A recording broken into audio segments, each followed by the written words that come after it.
Today's or this week's miracle we're going to look at is the healing of a man with a withered hand.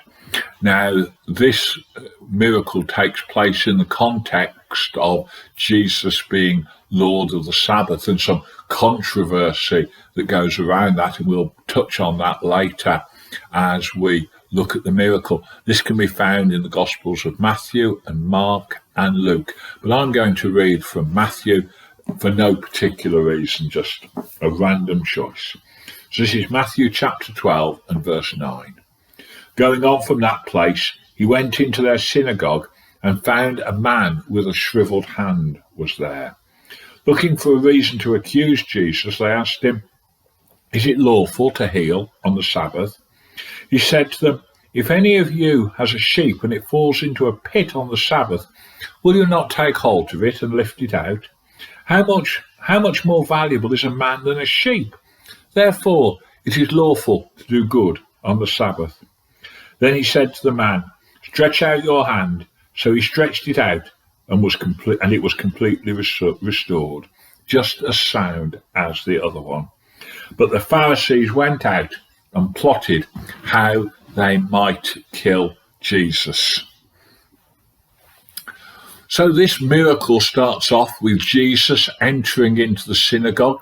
I think it's really important to notice how regular Jesus was at attending what was public worship of his time. And I have always believed that when we meet together as God's people, that God is at work in some way, and how much more so when Jesus is in the congregation. So this man was there, and some Bibles call it a shriveled hand, some called it a withered hand. So the hand was obviously useless. Most commentators think that this hand was at one time a normal hand. There had been some illness, some injury or something that had somehow perhaps cut off the circulation to it, or whatever happened, it had shriveled or withered away. So it was a hard thing for this man that he got this hand on the end of his arm that was absolutely useless. Only one of the Gospels, that's Luke, tells us that it was the right hand. I don't know any reason why that. It was just a point of interest. And the fact that the man was in the synagogue himself shows how important public worship was to him. When we're not very well, or perhaps when we have something wrong with us, perhaps when we're a bit embarrassed about how we might look, many of us would just say, "Well, I'll stop away from worship." But this man didn't. He turned up at worship with his shriveled hand. Now, Jesus, of course, has some serious opposition here. The Scribes and the Pharisees, Luke mentions them both, but the Scribes and the Pharisees, they represent the religious leaders of the land, and they are really not very happy because they can see that Jesus is thinking about healing this man. To begin with, one of the interesting things is, I wondered, have they assumed that? Do they actually realise that Jesus has the power to heal this man? And so they want to stop him before he can exercise that power. And so they are working against him by bringing up this whole business. Is it lawful to heal someone on the Sabbath? And Jesus says, well, if you have a sheep, he says it's got to be lawful to do good. Luke also tells us that Jesus knew their thoughts, and that's really good to know because Jesus could see what was behind them. It wasn't a reverence for God and for God's law. No. It was much more personal than that. They wanted to make a case against Jesus that they could end up getting him arrested, probably get him executed, and that was their agenda. It's interesting to notice that different Gospels put it in different ways, but it says the Scribes and the Pharisees watched him. So they were watching, looking to find fault, and that's a pretty uncomfortable thing, isn't it? That someone's watching you with the sole intention to find fault in what you're trying to do. So their fault is it lawful to heal on the Sabbath? And of course, Jesus thinks it is. We've gone a long way, haven't we, away from all of these things now. And perhaps you remember, like me, a few years ago, there was the Keep Sunday Special campaign. That's completely died away now because, well, I suppose most of us think it is a lost cause. But then we need to ask ourselves, is Sunday really the Sabbath, or is it the day of resurrection? So is it the day to celebrate? So do Sabbath laws apply at all to our Sunday? The religious leaders have made the Sabbath rules an absolute problem for the people. The laws were so restrictive that to heal a person would break their laws.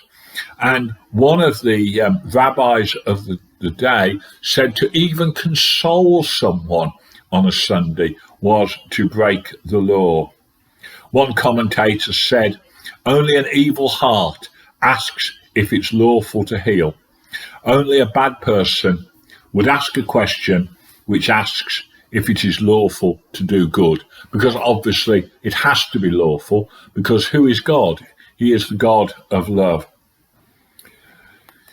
So they're trying to make a case against Jesus. Mark says that their motivation is to accuse him, and that's where they're looking to go with it. These are not good people. They are not nice people at all. Do you know, there's plenty of people around today, I think, who are always trying to find fault with other people, always trying to find fault with the Bible, with God. I often ask myself sometimes, have I said more things that are positive to people than I have things that are critical of them? Have I built people up, or have I destroyed them? And that's a good test for ourselves, really, because Jesus built people up, whereas these Pharisees and Sadducees and Herodians, they were people who dragged the power to themselves and used it to destroy people. But Jesus was not going to be put off by these people. So he says to the man, stretch out your hand. You'll notice in the last miracle we looked at, he took the man off to one side to heal him. But here Jesus doesn't do that. It's in the midst of the gathered community. He says to him, stand up in the middle of the meeting. So he identifies himself as the person who is in need of help.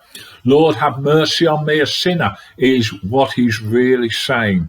So he acknowledges by standing up that he was in need. And Jesus says, stretch forth your hand.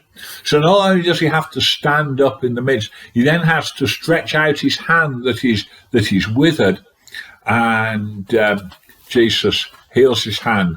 And the hand is, according to the Bible, completely restored to use. There and then, again, instantaneous, miraculously, he is completely restored. What a lovely story. Wouldn't you have thought everyone would have shouted, hallelujah? But sadly not. Luke describes the scribes and the Pharisees and the Sadducees as being filled with madness.